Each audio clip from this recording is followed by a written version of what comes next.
หน้านกโนกสะโพกกระพาย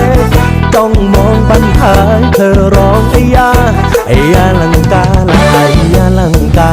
แต่ใครไม่รู้อยู่สวยเป็นตา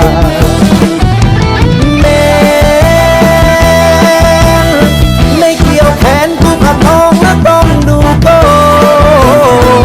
เปล่าเห็นเดินโชว์คงใจอิจฉาอกเหมือนแตงโมตาโตคมคำผมยาวดงดำและงามทั่วกายาหากได้เป็นเมียไม่เสียที่เกิดมาอยากห่วงนักหน้าแต่ว่าหาไม่มี